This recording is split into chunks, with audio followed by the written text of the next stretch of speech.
John Hutchinson, physician, surgeon. A man obsessed not just with finding cures, but with understanding. He saw illness not as a random occurrence, but as part of a complex system that could be measured, predicted. This was radical for his time. He designed the spirometer, a device capable of measuring vital lung capacity, not approximately, but with mathematical precision. For the first time in history, he transformed breathing, the very essence of life, into a quantifiable number. And based on thousands of measurements, on countless observations, he established a shocking connection. The smaller the lung volume, the shorter the life.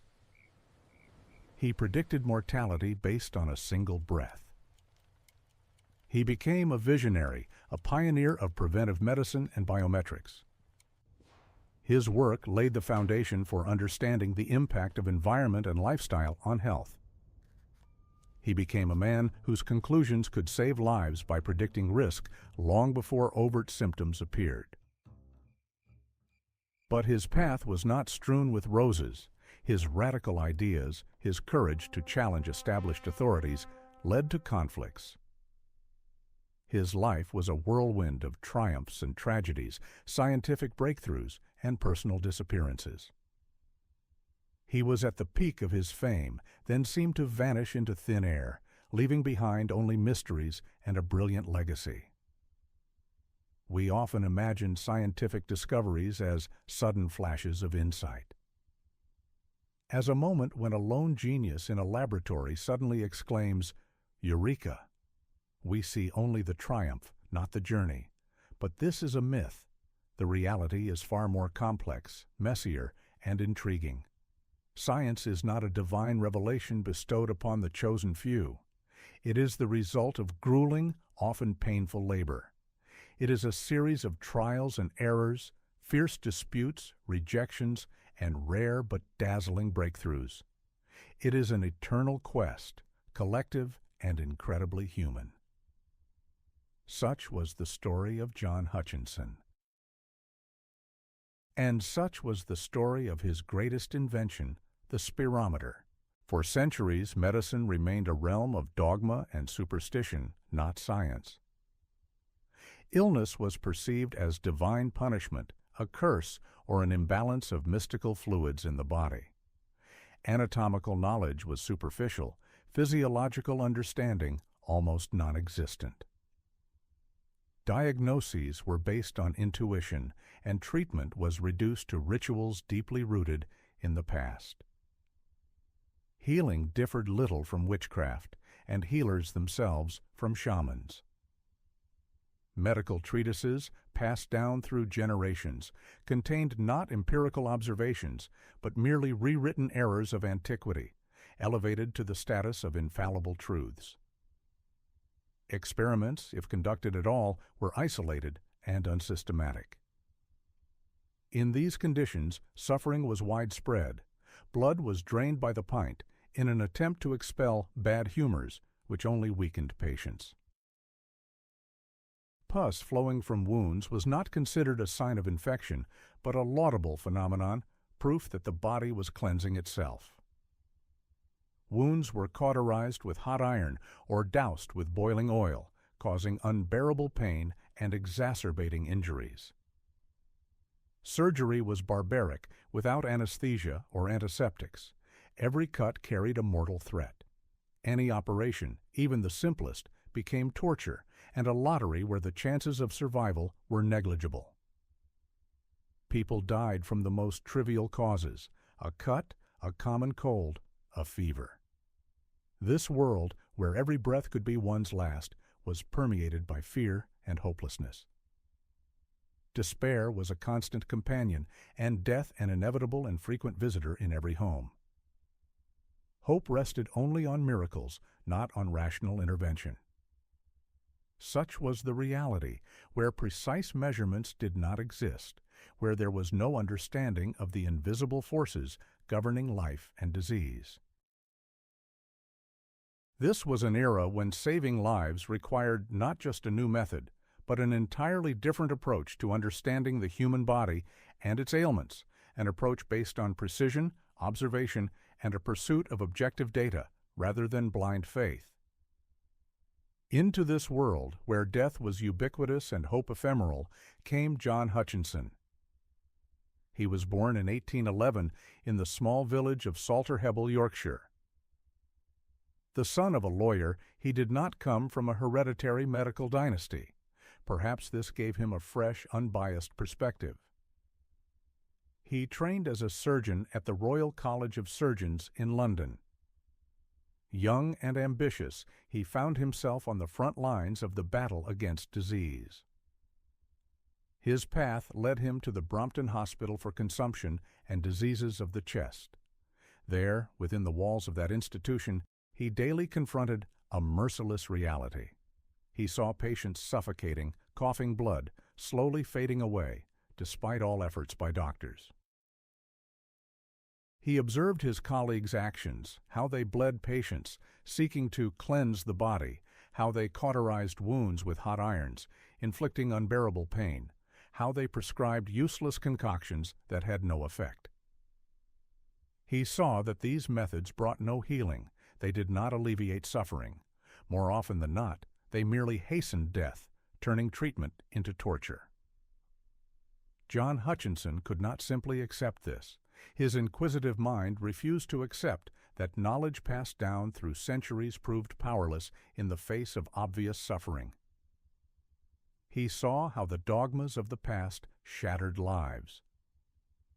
He saw how medical luminaries, relying on authority rather than results, continued to make the same fatal mistakes. Each day at the hospital became a harsh lesson for him. A lesson that blind faith in outdated treatises was a path to death. This was not merely anger or disappointment. It was a deep systemic distrust of the very foundation of medicine at the time. Hutchinson began to ask questions, not how to treat, but why do we treat this way? He sought answers not in old books, not in dusty folios, but in the patient's body itself. He sought objective data. He sought it where no one else did. He was ready to challenge tradition to find the truth. Hutchinson didn't just doubt. He acted. His goal was clear: to obtain measurable data on lung condition, on what had previously been considered elusive. He understood if disease is a deviation, then a norm must exist, and this norm needed to be measured. He started with what was at hand, with his first makeshift attempts to measure the volume of air exhaled by patients. It was difficult. Existing methods were imprecise, cumbersome. They didn't provide the clarity, the mathematical rigor he sought. One day, while working on another design, trying to create a sealed piston for measuring air pressure, he encountered a problem. He ran out of oil, necessary for lubrication and sealing. A simple, everyday setback, but it halted his work. It made him think. What if he abandoned measuring pressure? What if he measured volume itself, not force, but quantity? The idea was bold. It was elegant. He envisioned a simple principle: exhaled air should displace water. The more air, the more water displaced. This was a direct visual measurement. He quickly assembled a prototype, a bucket filled with water, an inverted jar or cylinder submerged in it, a tube through which the patient could exhale air. No complex mechanisms, no expensive materials, only water, air, and a pursuit of truth. He asked one of the patients to take a deep breath, then exhale all the air into the tube. And then it happened. The water level inside the cylinder changed. The water dropped. Air filled the space. A visible, tangible change. Hutchinson saw it instantly. He measured the volume of displaced water. He obtained a number, a concrete value, not a presumption, not a guess. The exact volume of air a human lung could hold. For the first time in medical history, a person's inhalation and exhalation were transformed into a precise, measurable quantity. This was not just a number. It was a key to understanding health, a key to diagnosis, a key to prediction. He held in his hands not just an instrument, but a new paradigm. He named it the spirometer, from the Latin words spiro, to breathe, and meter, to measure. A simple yet revolutionary name for a simple yet revolutionary invention. It was at this moment that John Hutchinson transitioned from observation to measurement, from intuition to science. And this step changed everything. He opened the door to a world where disease could not just be treated, but prevented based on objective data, rather than ancient superstitions. He proved the body speaks to us in the language of numbers. We just need to learn to listen. And Hutchinson began to listen. The spirometer was ready. But now came the hardest part, gathering evidence. He couldn't just announce his discovery. He needed data, massive, irrefutable data. He embarked on an arduous task. He measured thousands of times, healthy and sick, young and old, laborers and aristocrats. He recorded every value. For the first time in medical history, such an enormous amount of information about human respiration was systematically collected. This was pure empiricism in action. Hutchinson did not trust guesswork. He did not rely on the authority of ancient texts. He trusted only what he could measure, see, and reproduce. His mind worked like a machine for finding patterns. He sought the norm. He sought deviations. And he found them. He saw how lung volume changed with age, with height, with profession. He discovered that miners inhaling coal dust had smaller lung volumes than office workers. That tuberculosis patients, whom he saw every day, had drastically reduced vital capacity. These were not just numbers. These were illness histories written in the language of statistics. Hutchinson didn't just invent a device. He created a language of numbers that every doctor could understand. And he began to speak this language. He published his results, in detail with graphs and tables. He didn't write in Latin, the language of the academic elite, inaccessible to most. He wrote in his native English, accessible, understandable. This was a conscious step. He wanted his ideas to spread, for every practitioner to be able to use them. He arranged public demonstrations of his spirometer. He showed how easily and accurately breathing could be measured. He transformed complex science into a tangible, convincing demonstration. His journey to this point was full of trials and errors. The first spirometer prototypes were imperfect, cumbersome, sometimes inaccurate. But Hutchinson did not give up. Every failure was a lesson. He learned from every imperfection. He constantly improved the design. Remember the moment when he tried to create a sealed piston but ran out of oil? A simple, seemingly mundane setback. But for Hutchinson, it wasn't a dead end, but a turning point. He could have looked for oil, but instead he rethought the very idea. Why measure air pressure if you can measure its volume directly? This ability to reevaluate his approaches, to learn even from the smallest obstacles, was his genius. He didn't just correct, he changed the paradigm. He wasn't afraid to admit that the previous method was suboptimal. He was not a dogmatist. He was a pragmatist. He didn't wait for epiphanies. He sought solutions, and he found them, methodically moving forward, step by step, from one attempt to another. His work was the embodiment of the scientific method: observation, hypothesis, experiment, analysis, and repetition, thousands of repetitions. He transformed the invisible process of breathing into a measurable quantity. He gave doctors a tool that allowed them not just to treat, but to predict. This was the foundation of a new, precise medicine, where facts mattered more than centuries-old dogmas. And so Hutchinson presented his numbers to the world. Precise, irrefutable. And this didn't elicit applause. It provoked fury. For the old guard, for the medical luminaries, his spirometer was not just a new device. It was an insult. It was an assault on their power, their authority, their centuries-old traditions. Their reaction was predictable. They scoffed. How could the complex process of breathing, the very vital force, be reduced to a single number? They argued, the human body is not a machine. It is full of mysteries. Medicine is an art, not some arithmetic. His spirometer? Just a tube with water. Unserious. This isn't medicine, it's a sideshow. Accusations poured in. He was called a charlatan seeking cheap fame. His methods were declared dangerous, capable of undermining patients' faith in time-honored treatments. They were outraged by the very idea that centuries of wisdom, passed down through generations, could be disproven by a simple measurement. They could not accept that their intuition, their experience, their status, were suddenly questioned because of some graphs and tables.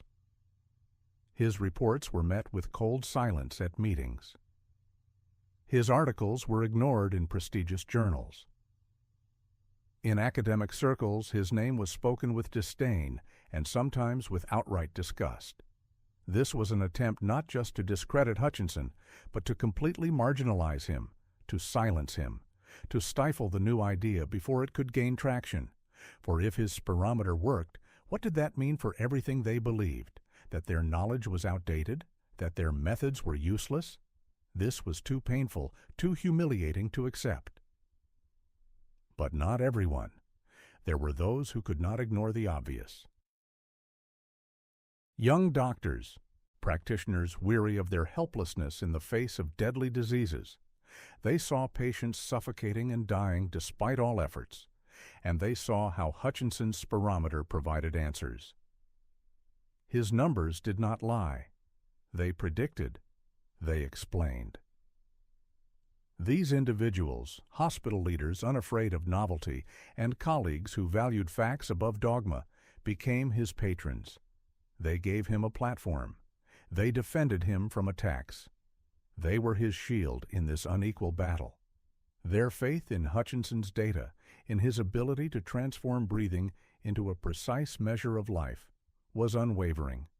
They saw in his invention not a threat, but salvation. This was a battle not just for a device, but for the very soul of medicine.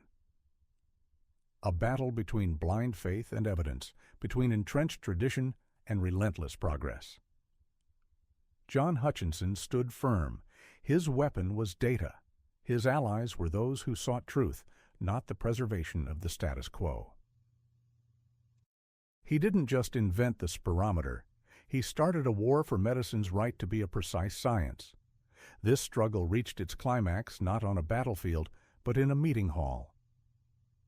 In 1845, John Hutchinson stood before the Royal Medical and Chirurgical Society. This was the stronghold of the old guard. A place where his ideas had previously been met only with contempt. Now he brought more than just a report. He brought irrefutable evidence, thousands of measurements, hundreds of tables, graphs that clearly showed the lower the vital lung capacity, the higher the risk of death. The numbers spoke louder than any words. They spoke for themselves. At first, the hall was full of skepticism. Respected professors whispered, their gazes expressing disbelief. How dared some Hutchinson challenge established canons? He demonstrated the spirometer. He showed how easily and precisely it measured breathing. Then he presented his data. He compared the readings of healthy people of different ages and professions with those of tuberculosis patients. The difference was astonishing. Not a presumption, not a guess. Concrete numbers. They pointed to an inevitable, tragic outcome. Gradually, the whispering subsided.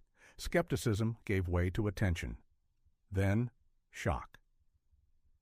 Hutchinson's figures didn't merely confirm his hypotheses.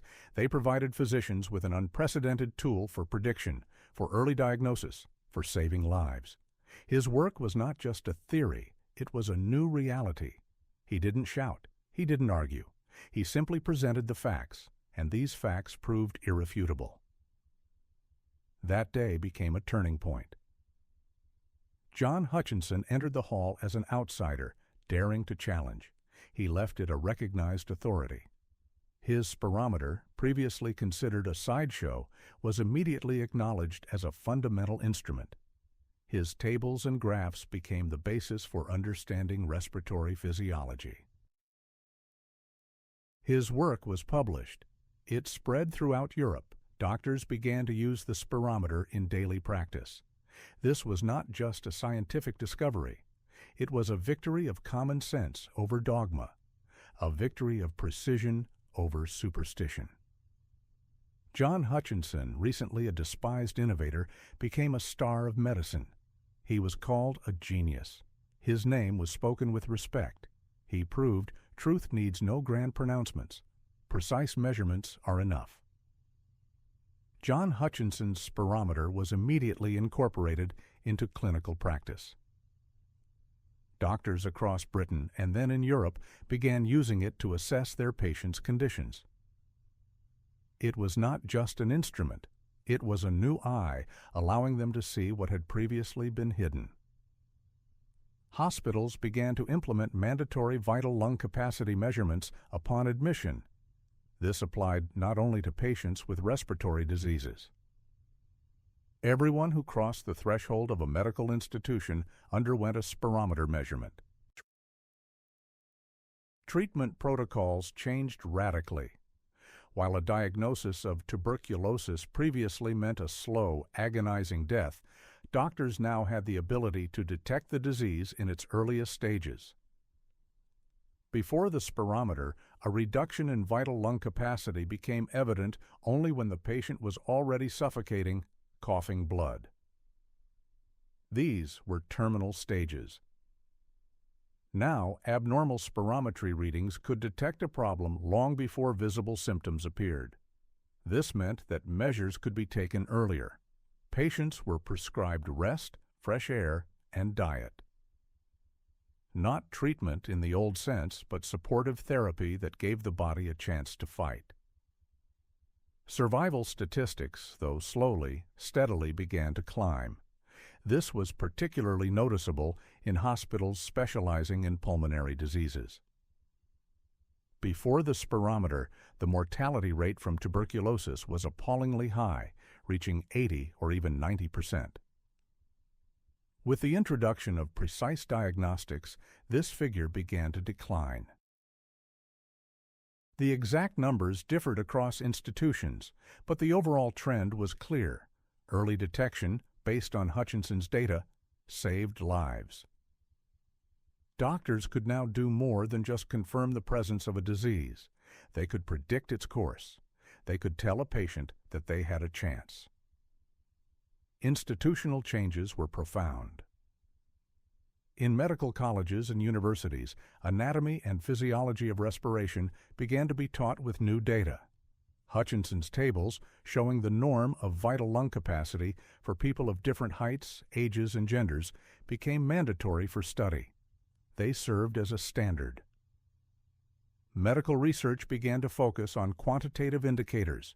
From then on, the effectiveness of treatment or the influence of external factors was assessed not by the subjective feelings of the patient or doctor, but by the change in spirometer readings.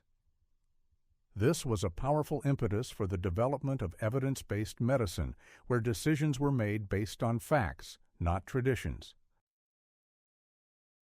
The spirometer became a symbol of a new era, where the human body was perceived as a complex but measurable mechanism. It paved the way for numerous other diagnostic instruments that would transform medicine from an art into a precise science. John Hutchinson's spirometer became a cornerstone of new medicine, a tool that daily saved lives, transforming vague symptoms into precise, measurable data. However, the inventor himself, the man who gifted physicians this language of numbers, paradoxically vanished from the public eye. After his resounding triumph, his path abruptly ended. He seemed to dissolve into the shadows, leaving behind only mysteries and questions about his subsequent fate. His story is not just a tale of a great invention, it is a profound narrative about how the courage to challenge norms, how persistence in the pursuit of truth can change reality, even when the whole world is against you. It reminds us progress does not come easily. Behind every breakthrough, behind every number that saves lives, lies immense effort, courage, and at times, immeasurable personal sacrifice. Hutchinson's legacy is an enduring testament. Sometimes, to make the world believe in facts, one has to pay an unimaginable price for one's own clarity.